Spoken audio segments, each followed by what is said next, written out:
Masechet Kiddushin, Daf Mem Aleph. We begin the second perek, Ha'ish Mekadesh Bo Ubishlucho. Back to the main topic of Kiddushin. A man can perform Kiddushin himself by giving, if he's using money, he can give money to the woman, or he can appoint an agent and say, here, to the messenger, here, take this money, and go and give it on my behalf to that woman. Ha'isha Mitkadeshet Ba Ubishlucha. A woman can be betrothed herself. She can receive the money or a shtar, or she can send a messenger to receive that money.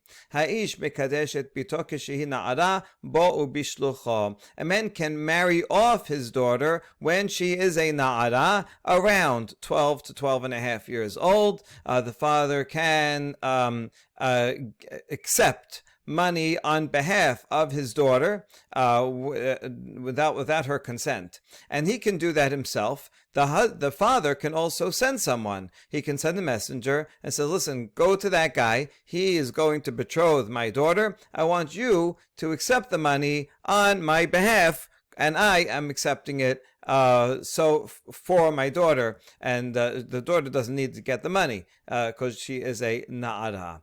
Okay, hashta b'shlucha mekadesh bo mibaya. Now we ask about the first clause.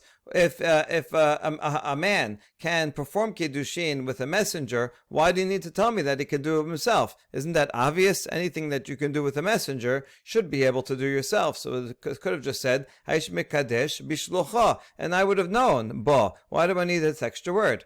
Amar Rav Yosef, misva bo yoter me bishlucho, ki had Rav Safra machrich resha, rava malach shibuta. So Rav Yosef says is to teach us that the mitzvah is for a husband to perform Kiddushin himself better than doing it through a messenger. If you're not around and you can't do it, and she lives far away and you can't get there, okay, then you can send a messenger. But all things being equal, it's better to do it yourself. Like other mitzvot also, it's better to do something yourself. For example, to prepare for Shabbat, Rav Safra would singe the head of an animal as for the Shabbat meal. He had other people in the household that could have done it for him. If he had a chef or a member of his family could have done it, but Rav Safra stopped from his own studies or whatever he was busy with, and he cooked something for Shabbat. Rav also salted a fish for Shabbat in order to be personally involved in the mitzvah of kibud oneg Shabbat. So you see, it's a beautiful thing to do something yourself. It's true for any mitzvah, especially a beautiful mitzvah like getting married. Do it yourself if you can. So that's why he emphasizes bo. If you can't, then also bishlucha. Ika da amre, or another answer. Baha isura nami itba. Ked Rav Yehuda amarav. Damar Rav Yehuda amarav. Asula dam shikadesh et aisha ad she'ir enna. Shema yir'eh ba davar megune v'titkane alav v'rachamana amar. V'avta l'reacha kamocha. According to this answer, in fact, there could be a prohibition if one sends a messenger without ever seeing his bride himself. As Rav Yehuda said in the name of Rav, a person is not allowed to do Kiddushin with a woman unless he sees her, because otherwise he's going to do Kiddushin, sight unseen, right? Blind date, forget about blind date, this is blind marriage. And then afterwards, he's going to see her and see some blemish in her, and he's not going to find her attractive. And this is not good, not good for him, not good for her either. And the pasuk says you should love others as yourself, and therefore you would not want that done to yourself, and therefore it's proper to go beforehand and make sure to see his bride and say, oh yes, she is beautiful in my eyes, I want to marry her, and then go ahead. Otherwise, just causing a lot of distress and grief to everyone. And therefore, it's not just that it's better to do it yourself than with a shaliach, it's actually necessary to do it oneself rather than with a shaliach. Rav Yosef sefa itmar. Now, according to the second answer, Rav Yosef actually said his statement not on the first clause, but on the second clause, because according to this, it's not that it's mitzvah, it's better to do it yourself than with the messenger, right? According to this, you must do Kiddushin yourself, and not with the messenger. I mean, unless maybe you saw her beforehand, and then if you already saw her before, then you can send a messenger, right? That would be fine. So according to this answer, if that's the problem, and that's what's teaching us that it has to be bo, and bishlucha is very problematic, could even be a prohibition if you never saw her before. So according to that, Rav Yosef said his statement not on the first case, but rather on the second case. Asefa itmar haisha mitkadeshet ba ubishlucha hashta bishlucha mikadesha ba mi ba'ya. And we ask the same question: a woman can receive kiddushin herself or with a messenger. If she can do it receive it with a messenger, why do you have to bother telling me that she can receive it herself? Amar Rav Yosef misvah bayotem b'bishlucha. Rav Yosef explains because it's a mitzvah and it's better to do a mitzvah you're on your own rather than through a messenger. Kiha de Rav Safra machrich leshad Rav malach shibuta, like these other rabbis who would go and prepare for Shabbat themselves. A question here is, what is the mitzvah? It is a mitzvah for a man to do kiddushin. It's not actually directly a mitzvah on a woman. She's not mitzuveh in piru'urvu, and nevertheless she is helping. I mean, the man do the mitzvah, so it is at least a helping mitzvah. And so even that, better for her to do it herself rather than to send a messenger. Okay, but for the woman to receive the kiddushin by a messenger without ever having seen her groom, there is no prohibition in that, because we're not afraid that she's then going to see him and say, oh, there's a blemish in him, he's not attracted to me, and then it's going to cause problems. We're less worried about that happening on the woman's side, because it's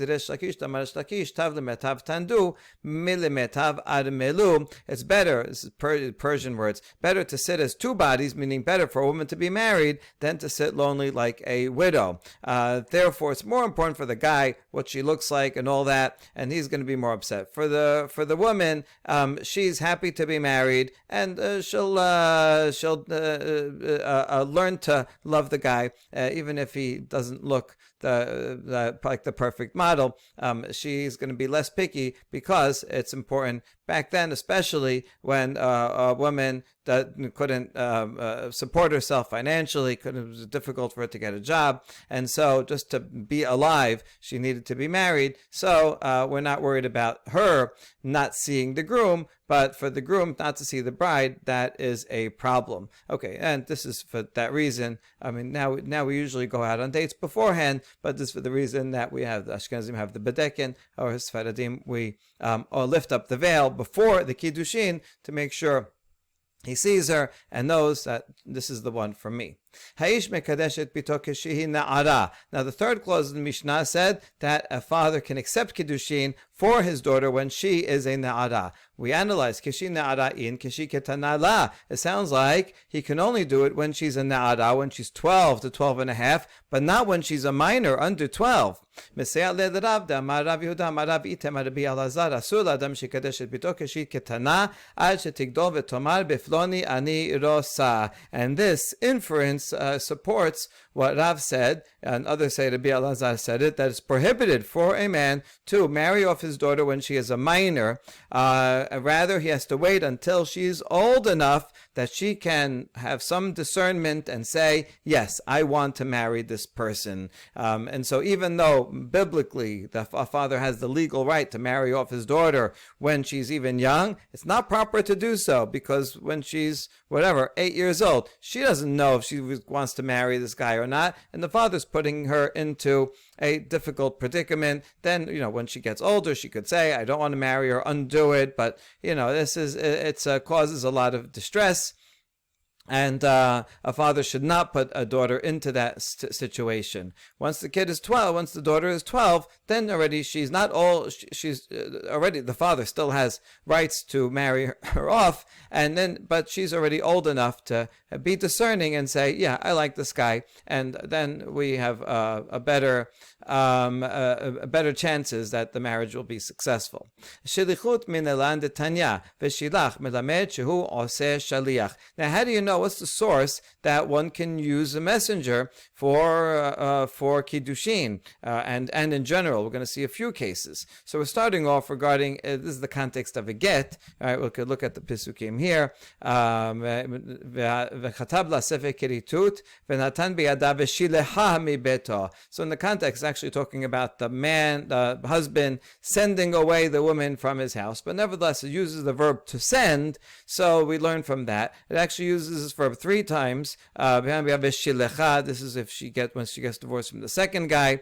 And then here, shilecha, a 3rd time. So it actually says this word 3 times in the context of gitin.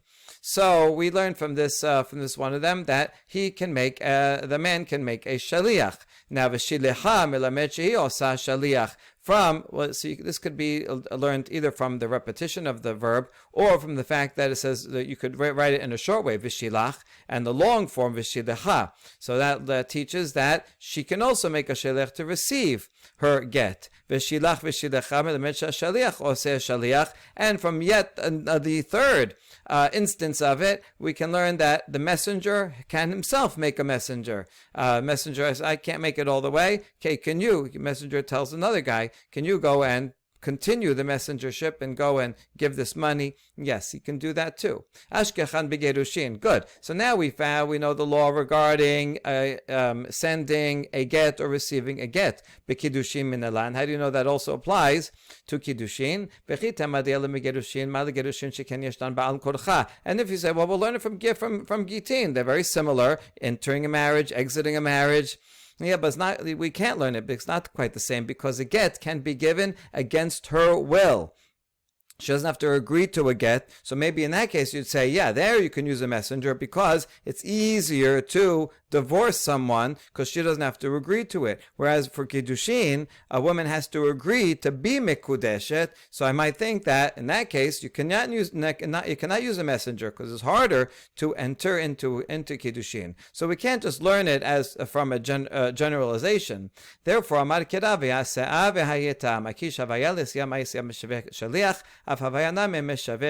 rather, we learn it from this pasuk. If she leaves the first husband, and she goes and marries a second husband. But so it juxtaposes, these 2 words, putting them near each other. And so we learn that the way that you leave a marriage is similar to the way that you enter a marriage. And just like leaving a marriage, you can use a shaliach. So to entering a marriage, yes, you can also use an agent. And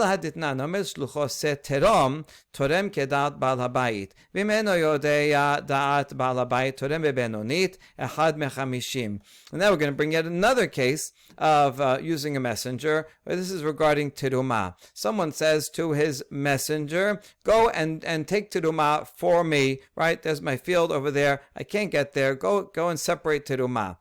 So he should separate according to the mindset, the character trait of the owner. Terumah does not have a fixed amount, but it's about a 50th. One could be more generous, more stingy. You can give a 40th, a 60th.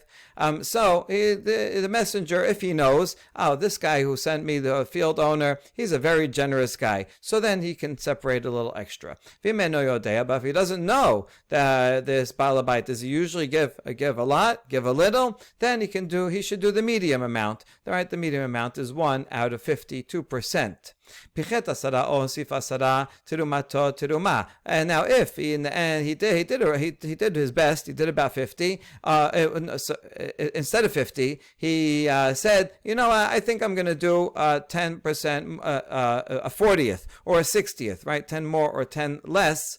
And really, the owner did not intend so. Still, the terumah is valid, right? Because the shaliach did his best, and he assessed what the owner would have wanted, but he's off only by a denominator of 10. And so the terumah is still valid. It's close enough. So we see from this Mishnah that in regarding Terumah, also you can appoint an agent. So we ask, Minalan, what's the source that you can use an agent for separating Terumah? So I know, we know for Gerushin you can make an agent because it says Vishilecha. So we can use that as a paradigm. Gerushin, Sheken Yashnan Chol, but there's a problem with that because Gerushin is different because that's regarding non-sacred matter. And how do you know? You can't apply that necessarily to Terumah, which is a sacred matter. This is Terumah has a certain level of holiness that you have to give it to a Kohen.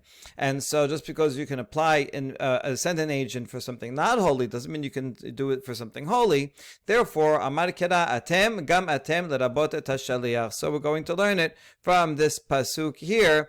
Ken tarimu gam atem terumat Hashem mikol maserotechem. So it could have just said ken tarimu atem. You should separate terumah from your maaser. It's talking about that the Levi has to take maaser from his. This is terumat maaser.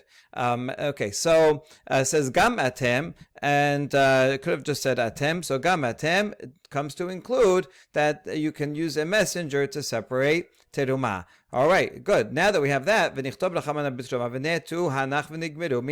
since we have a source from terumah, why not use terumah as the paradigm and learn gitin and kiddushin from that? And the answer is mishum teikal mifrach sheken yeshna b'machshava. No, terumah is different because you can separate terumah just by thought. You can just think of this pile that I have here, and without even doing any action, I could say to myself, the northern 2% will be terumah, and that effectuates the separation of terumah, even if I don't physically separate it. So that is an easy thing to separate because you can even use thoughts. That's why you can use a messenger, but I can't necessarily learn from there to get gitin and kiddushin where you have to actually do an action.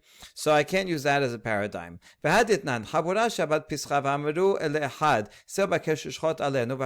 ושחט, בין לקחו ושחטו. אם שלא נשחט ראשון, הוא אוכל משלו, והם אוכלים ושותים עמו. Okay, now we're going to bring yet another case where you can use a shaliach, and this is regarding Korban Pesach.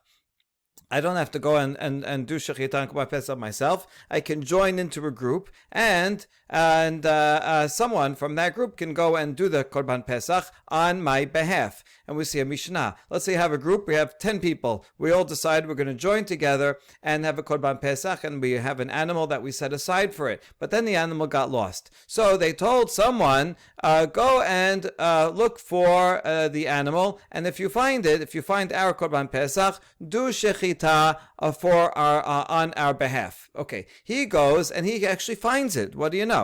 And he does shechita on behalf of the rest of the group. Meanwhile, they didn't hear back from him, so they went and got a new animal, and they also did shechita. Which one is the real Korban Pesach? Well, it's whichever one was slaughtered first. If the one that the guy that they sent to go and find it, he found it and he slaughtered it first, then that guy eats from the one that he did shechita on, and the rest of the group, come and join and eat and drink with him. So because they appointed him as a messenger. So we see that you can have a messenger when it comes to Pesach sacrifice. Now, Minelan, what's the source for this? I know Mishnah teaches it, but what's the source from the Pesukim?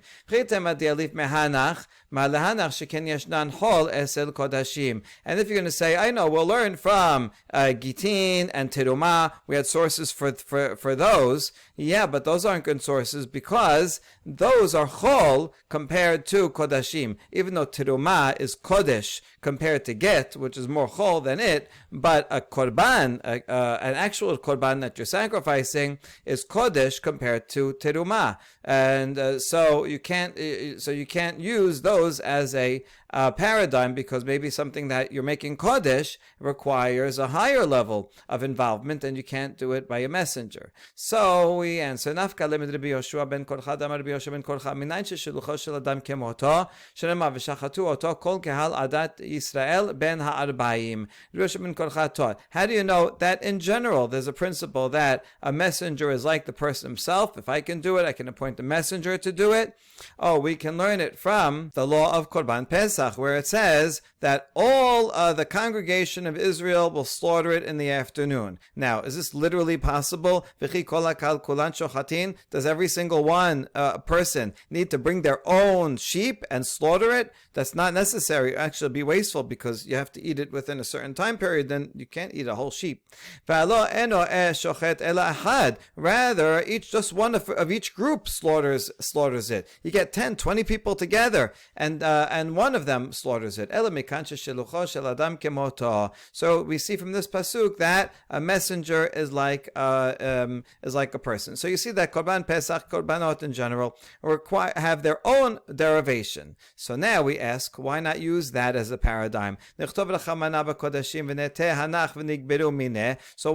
the Torah doesn't say the law regarding sacrifices? And we can learn all the other cases, Gitin, Kiddushin, Terumah, from that. You see the structure of the sugya, right? We keep saying, can you learn it from there? No. So, okay, where do you know that thing from? It has its own source. Oh, well, once it has its own source, let that be a paradigm for the others, right? And repeat that. Okay, so why not use Kodashim, since that seems to be the best one? Use it as a paradigm for everything else. For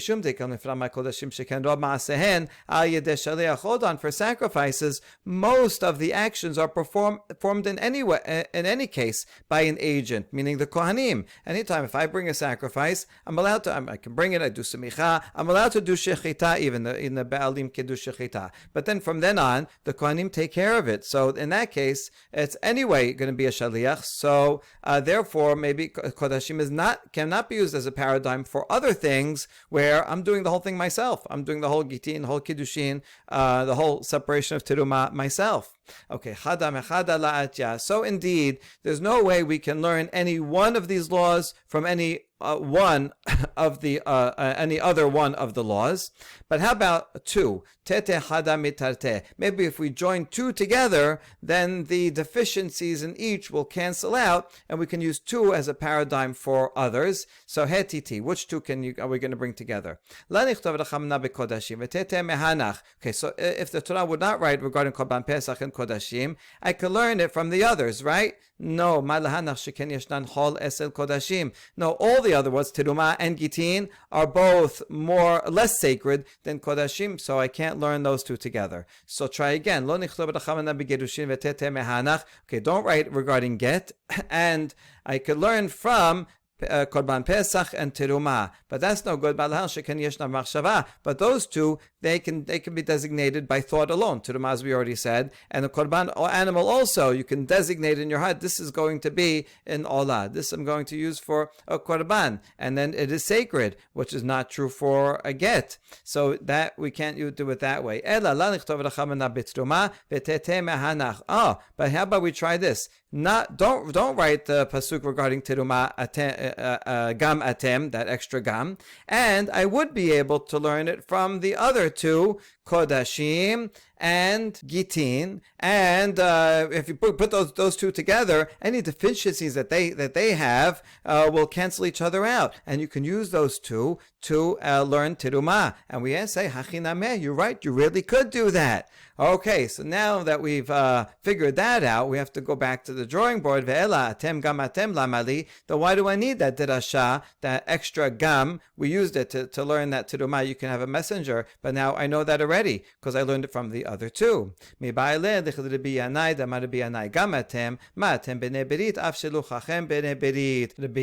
uses that pasuk to teach that if I want to make a messenger to separate Terumah for me, I have to make sure that messenger is Bnei Berit, is a Jew. I cannot appoint a non-Jew to go and separate Terumah for me. Okay, so that's why I need that gamatem. I don't need it for messenger to know that I have to use a messenger, because I can learn that from the other two, but I don't need it to know that the messenger has to be Jewish. Now we ask about that very derasha. Hala malikera. Why do I need a pasuk to teach me that the messenger for teruma has to be Jewish? I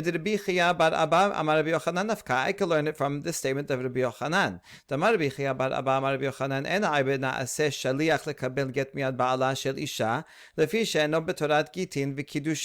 By analogy to receiving a get, a woman cannot appoint a slave to receive a get from her husband on her behalf, because a slave is not within as Eved Kana'ani, cannot perform Gitin and Kiddushin. They are not, they cannot do Kiddushin, Gitin and Kiddushin at all, and therefore they cannot be a Shaliach. So we can learn by analogy that anyone who cannot do Terumah or themselves also cannot be a Shaliach to do Terumah. So just based on the principle, I would know that. An analogy of from this Gitin and Kiddushin and regarding a slave, so I would know that that's true for Terumah. I don't need the Gamatem for that. And the answer to that question is Istirich Sasaka de Dechamina Ibedela Barheterahu Kelal Avanochri o Ilviite Betruma de Nafshe Ditnan Hanochri Vakutisha Tarmu Tirumatan Tiruma Ema Shaliach Name Abid Kamash Matlan. No, I still need the pasuk, because regarding Ived, he is not he cannot become mutad by getting a divorce or giving a divorce at all. In other words, there is no scenario in which an Ived is going to get a divorce, give a divorce, so they're totally outside of the realm of that issue. However, a non-Jew, in fact, can give terumah for himself, for his own grain. As the Mishnah Terumot says, a Nochri, a non-Jew, or Kuti Samaritan, if they don't have to separate terumah, but let's say they do. They live in Israel, they like the country, they like the Kohanim, they want to give something they like Hashem, they want to give something to terumah to the Kohanim. If they separate it, then it does take the status of terumah. So, since they can take terumah themselves, I might have thought that they can take terumah on behalf of a Jew, and that's why we need the pasuk and the derasha of Rabbi Yanai, Gamatem, to say, no, you Jews are required to take terumah, so you can only appoint another Jew to as a messenger to take terumah on your behalf, and you cannot appoint a non-Jew. Even though a non-Jew can separate their own terumah, it's on a different level of obligation than a Jew, so they cannot do it for you. All right, so that's a good answer. However, we challenge it again. Rabbi Shimon de Patar ditnan terumat nochri medamat vechayabin aleha chomesh. Rabbi Shimon poter atem gamatem lamali. Hold on, how would you answer that question according to Rabbi Shimon, who says that non-Jews cannot separate terumah even for themselves? As we see in the following Mishnah, if terumah of a non-Jew gets mixed up with regular produce, so then it's gonna make it a mixture that will be liable, and so that if a non-Kohen eats it, they will be liable, and they'll have to pay an extra chomesh beyond its value for, by mistake, eating terumah. The same penalty as if you ate, if a non-Kohen ate a mixture of a Jew's terumah that was mixed in with regular produce. So according to Tanakama, a terumah of a non-Jew is considered terumah. However, Rabbi Shimon says, patur, no problem. In other words, he doesn't think that the terumah of a non-Jew is anything at all. Therefore, there's no reason, according to Rabbi Shimon, to ever think that a non-Jew could possibly be a messenger, so I don't need the Gamatem to tell me that he's not a messenger. It's obvious, according to Rabbi Shimon, that he's not a messenger. So according to Rabbi Shimon, what do you need this Gamatem for? It's not to teach you that you can use a messenger who's Jewish, because that I know from the other two sources. It's not to teach me that you can't use a non-Jew, because that's obvious. The non-Jews are not within the realm of this entire law. And the answer is atem velo arisin, atem velo shutafin, atem velo apotropos, atem velo hatorem et sheno shelo, ema atem velo shluchachem name kamash malan. I need it because of this derasha, a series of other derashot that we learn from the word atem. Right, from atem we learn that you have to take terumah and not your sharecroppers. You have to take terumah and not your partners. You have to take terumah and not a steward that's appointed to be an administrator over the estate. you, and not something that's not yours. In other words, in all these cases, the obligation to take terumah is on the owner of the produce, the sole owner of the produce, and no one else can come and separate terumah on his behalf without his knowledge and agreement. Of course, if it's with the owner's agreement, then he can, but they can't do it on their own. Now, once we have this whole series of exclusions, I might think, oh, okay, a partner can't do it, a sharecropper can't do it, not a steward, not someone who doesn't own it. I might have thought Atem also will exclude a messenger. Maybe there's a special law regarding terumah. You have to do it yourself, and you can't appoint anybody else. No, that's why the Gam Atem comes to say, not so. You might have thought that you can't make a messenger. In other words, even though I have the other two laws that I learned from Korban Pesach and Gitin, and I learned that there is you can make messengers in those two laws, I might have thought that terumah is an exception because all these people are excluded from the word atem. Therefore, even though I have those two precedents, I still need Gam to say that although if you're not appointed to take terumah and it's not yours, you can't take it, but if the owner appoints you to do it, then it's permitted. A messenger can take terumah. Baruch Adonai Le'olam. Amen ve'amen.